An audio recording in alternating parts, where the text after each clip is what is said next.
Hoje vamos mergulhar na fascinante jornada de um dos maiores ícones do futebol, Ronaldo Fenômeno. Quando pensamos na carreira desse lendário jogador, é comum lembrarmos de seus dias gloriosos no passado.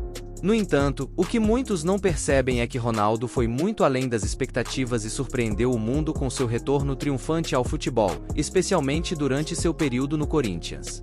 No entanto, todos agem como se sua carreira tivesse terminado em 2006. Mesmo muito além desse ponto, ele não era diferente. Mesmo quando parecia um jogador aposentado, jogando com um joelho que havia sido aberto e mexido 8 vezes, ele ainda era o Ronaldo. A maneira como ele se movia não deveria ser possível. Às vezes, ele parecia mais ágil e rápido do que os jovens de 20 anos ao seu redor. Mesmo que não fosse, não importava, porque o que tornava Ronaldo assustador não eram realmente seus dribles ou suas finalizações, era o fato de que ele era frio como gelo. Um dos jogadores mais inteligentes e compostos a pesar neste planeta, parecia que ele via tudo em câmera lenta. Ele poderia pesar 200 quilos e ainda encontraria uma maneira de fazer você parecer burro, e todos sabiam disso. É por isso que, na minha opinião, o tempo de Ronaldo no Corinthians foi uma das acrobacias mais impressionantes que ele já realizou. Ele provou o ditado antigo de que a forma é temporária, a classe é permanente. Debaixo daquelas camadas de gordura, o maior predador que este mundo já havia visto ainda atormentava, ansioso por uma caçada final. Uma vez que o mundo inteiro o rejeitou, o colocou para baixo e o humilhou, ele mostrou a eles uma última vez que ainda era o melhor. Veja bem, as pessoas parecem ter esquecido como Ronaldo foi tratado por causa de seu peso. Quando ele deixou o Real Madrid, todos na Espanha o chamavam de El Gordo. E no Milan, as coisas não melhoraram muito. Até Ancelotti duvidou dele, como ele mesmo disse. Quando Ronaldo chegou, ele estava com mais de 100 quilos. Eu disse a ele que não podia jogar assim. Então ele me perguntou, o que você quer que eu faça? Marcar ou correr? No próximo jogo, ele não correu, mas marcou 2 gols. Se você olhar as estatísticas daquela temporada, eram meio absurdas. Ele teve uma contribuição média de 1 gol a cada 81 minutos em seus primeiros 3 meses no clube. No entanto, foram uma lesão atrás da outra, e quase exatamente 1 ano após sua chegada, ele já estava saindo. Naquele momento, Ronaldo já estava fora por mais de 100 dias com uma perna quebrada, e então seu joelho deu problema novamente. E não era como se o Milan precisasse dele. Eles tinham Inzaghi e Gilardino, e até Aubameyang ainda estava por lá. Então resolveram rescindir seu contrato. No momento em que ele se recuperou da cirurgia, já tinha 32 anos, haviam-se passado 3 anos desde que foi convocado pela última vez para a seleção brasileira e mais de 1 ano desde que tinha pisado no campo. Aos olhos de todos, estava acabado. Ronaldo havia se aposentado, ninguém esperava que ele fizesse um retorno, mas então o viram treinando com seu clube de infância, o Flamengo, quando os fãs não podiam acreditar no que viam. 15 anos depois, Ronaldo estava de volta ao Brasil. Certamente não havia chance de o Flamengo deixá-lo escapar. Mas então ficaram preocupados que ele nunca se recuperaria completamente. Então adiaram ainda mais as negociações. Ele começou a ficar chateado e um dia, o Corinthians ligou e ele disse sim, quebrando os corações de cada torcedor do Flamengo. Na época, o Corinthians conseguiu contratar Ronaldo de forma surpreendente, deixando muitos perplexos. A história parecia impossível. Um clube que havia acabado de ser promovido de volta à primeira divisão e estava financeiramente abalado devido a supostas ligações com a máfia russa. Mas como isso aconteceu? 4 anos antes, um torcedor chamado Renato Duprá apresentou à diretoria a oportunidade de assinar um contrato milionário com sua empresa chamada MSI. O clube aceitou e contratou jogadores como Tevez e Mascherano, conquistando o campeonato. No entanto, talvez devessem ter pensado 2 vezes, pois Duprá já era conhecido por levar uma empresa à falência. Quando se tratava da MSI, ninguém realmente entendia de onde vinha todo o dinheiro. 1 ano depois, a MSI começou a ser investigada pela polícia. Suas parcerias desmoronaram, o dinheiro desapareceu e as acusações de lavagem de dinheiro, evasão fiscal e extorsão se acumularam. Foi um cenário caótico que culminou em um desfecho inesperado para Ronaldo e o Corinthians. Eles simplesmente deixaram o país, deixando toda a sua dívida para o Corinthians cuidar. O presidente deles reagiu praticamente renunciando e deixando o clube afundar até a 2ª divisão. Quanto à origem do dinheiro, Boris Barowski, toda a operação era apenas uma forma de lavar dinheiro sujo para esse russo.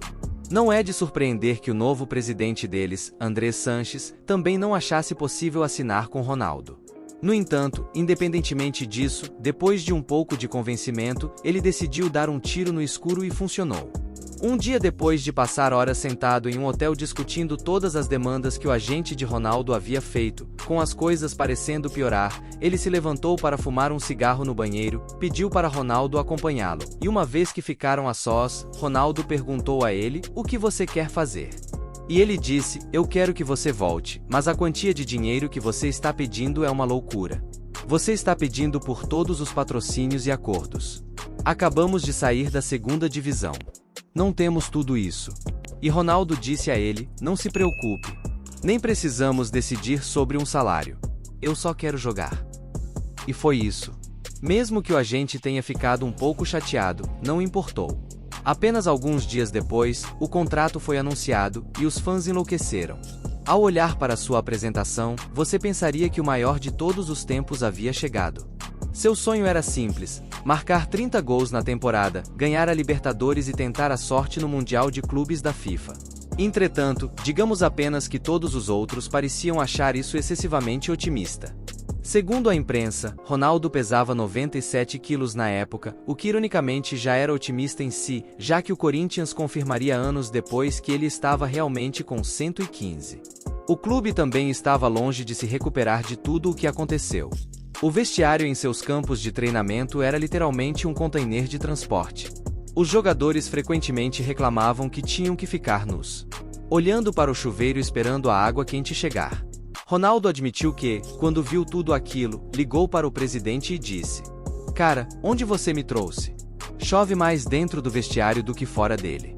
Sim, a vida não era fácil no clube, mas ter Ronaldo lá motivava os jogadores como nunca antes. Se você ouvir as histórias de como reagiram à sua contratação, é sempre uma completa surpresa. Como disse Douglas: "Contrataram o Ronaldo." Caralho, viado. Quem? Falei, puta merda, o que nós O vamos falar? Ronaldo? O Ronaldo? Não, fenômeno, era aquele que tava lá no Flamengo treinando, o cara. Pô, o que nós vamos falar pro cara, velho? O que eu vou falar pro cara? Chegar lá. E aí, Ronaldo? A apresentação era, tipo, 2h30 da tarde, 3 horas da tarde. 2 horas tava uma cabeçada lá, irmão. Tudo esperando o homem. Mano, foi muito Tudo foda sentadinho, isso, assim, ó, tudo mano. sentadinho. Porra, aí é foda que tu vê o Ronaldo só na TV, né, irmão? Real Madrid, o caralho, Celeste, aquela porra toda. O que tu vai falar pra ele? Pô, seja bem-vindo, vai levantar. Eu não. Pô, eu vou ficar quieto, mano. Imagina, seja bem-vindo. Seja bem-vindo. Aí, porra, todo mundo sentadinho, cara. Parecia escolinha, assim. O mestre entrando. É, ele chegou, todo mundo... Ninguém mexeu, pô. Aí ele foi, comentou um por um, caralho, pô, prazer, caralho, babá. Aí depois tu convivendo, aí, beleza, normal, mas a primeira vez assim, você é louco. Choque. Na hora que ele falou comigo uma primeira vez, eu gaguejei, pô. No entanto, durante 2 meses, Ronaldo se manteve afastado dos estádios, treinando intensivamente com o objetivo de recuperar a forma. Mas, mesmo assim, todos os veículos de notícias encontravam maneiras de postar vídeos constrangedores dele ficando para trás enquanto a equipe corria pelo campo, levando os torcedores rivais a zombarem de sua contratação. Ou pelo menos faziam isso até a estreia. O homem deveria estar voltando lentamente ao campo, mas rapidamente começou a parecer mais perigoso do que qualquer um poderia imaginar. E depois de apenas 50 minutos em campo, ele marcou seu primeiro gol. E ao correr em direção aos torcedores para comemorar, eles enlouqueceram tanto que chegaram a desmaiar. No entanto, Ronaldo mantinha o pé no chão e disse: "Pelo que vocês estão comemorando? Não ganhamos nada ainda, há muito a fazer." E então ele fez isso. Mudou o Corinthians para sempre. Foram 8 gols em seus primeiros 10 jogos. Com aquele primeiro gol, ele empatou a partida. No jogo seguinte, marcou o gol da vitória. 2 semanas depois, marcou 2 vezes em um empate de 2-2, mas só então as coisas ficaram sérias. Era a hora das semifinais do Campeonato Paulista, porém, as coisas não começaram bem. O Corinthians estava à beira do colapso, mas foi exatamente nesse momento que Ronaldo, com Pelé observando do alto, surgiu com um dos gols mais deslumbrantes já marcados. Ele provou que também era um rei, conquistando o título após 6 anos. Com o único torneio, Ronaldo demonstrou ao mundo que ainda era capaz de acelerar os corações dos torcedores rivais, e o mundo percebeu. A Gazeta dello Sport chegou a afirmar que Ronaldo havia se tornado um fenômeno novamente. No entanto, nada comprovou uma mudança gigantesca na opinião pública, apesar da enorme campanha para trazer o fenômeno de volta à seleção nacional para a Copa do Mundo de 2010.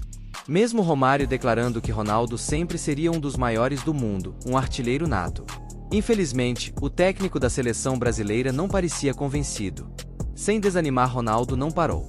A fase de oitavas de final da Copa do Brasil estava a apenas 2 semanas de distância, e quem vencesse esse torneio garantiria um bilhete dourado para a Copa Libertadores. Então, depois de perderem o primeiro jogo, Ronaldo se certificou de marcar 2 gols no segundo para realizar a virada. Veja como ele cobrou aquele pênalti para o segundo gol. Inacreditável, ainda assim, nada disso se comparou ao que aconteceria um mês depois, quando ele chegou à final e Ronaldo verdadeiramente voltou no tempo.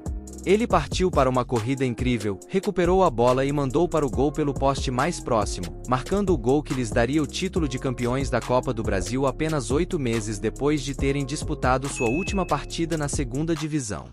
E, acima de tudo, os levando à Libertadores, o que significava que, pelo resto da temporada, o único objetivo restante era marcar aqueles 30 gols, e se ele já tinha 11 no ano, então no próximo jogo, ele iniciou sua campanha pelo título com o hat-trick contra o Fluminense. E não era qualquer hat-trick. Quero dizer, assista a isso. Primeiro, ele abriu o placar com um gol clássico de atacante. Depois, iniciou uma jogada que levou ao segundo gol da partida. E para seu segundo gol, ele novamente partiu em uma corrida, puxou para trás e driblou os defensores antes de mandar para o poste mais próximo. Foi absurdo. Mas ainda não foi o melhor dele. Ele reservou esse para o minuto 86. Quando o Fluminense ameaçava empatar a partida, simplesmente mandando um voleio de fora da área. 3 jogos depois, ele já havia marcado mais 3, elevando sua contagem para 17 gols enquanto ainda estávamos a 4 meses do final da temporada. Mas infelizmente, uma semana depois, ele fraturou a mão direita e ficou fora por 2 desses 4 meses, e mesmo que ainda conseguisse marcar gols incríveis quando voltou, encerraria a temporada com apenas 23. Independentemente disso, como dizem, ano novo, vida nova. E com o Corinthians recebendo dinheiro de todos os lados de patrocinadores que precisavam que Ronaldo os ostentasse na camisa. Roberto Carlos se juntando ao time em breve e um novo estádio em construção, tudo enquanto celebravam seu centenário, tinha tudo para dar certo. E quando Ronaldo começou a temporada driblando o goleiro para marcar seu primeiro gol, as esperanças de todos atingiram o auge.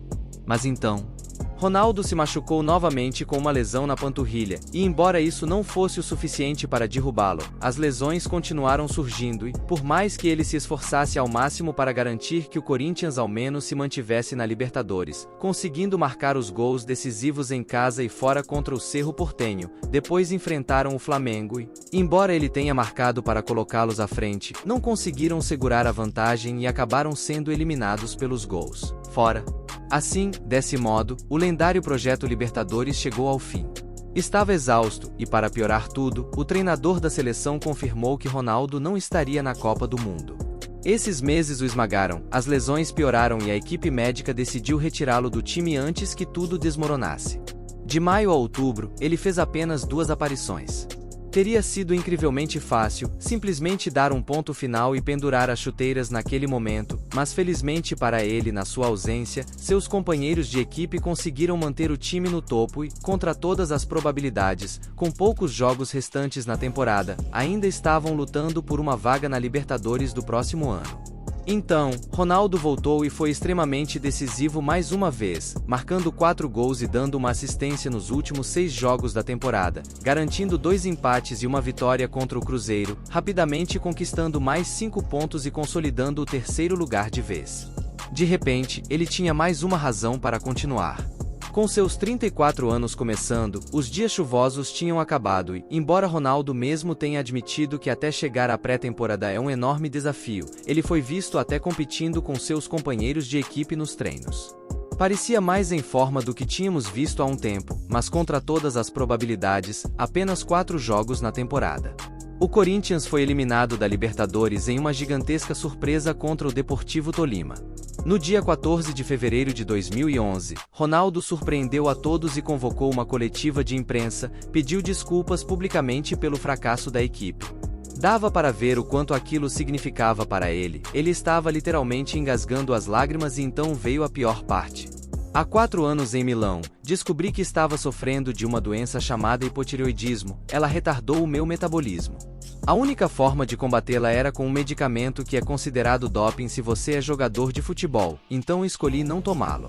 Muitas pessoas deveriam se sentir mal pelas coisas que disseram sobre meu peso. Nos últimos dias chorei como um bebê. Finalmente, perdi a luta contra o meu próprio corpo. Aqueles que estão perto de mim conhecem a verdade. Eu nem consigo subir as escadas sem sentir dor. Eu dei minha vida ao futebol. Sacrifiquei tudo. Não tenho arrependimentos.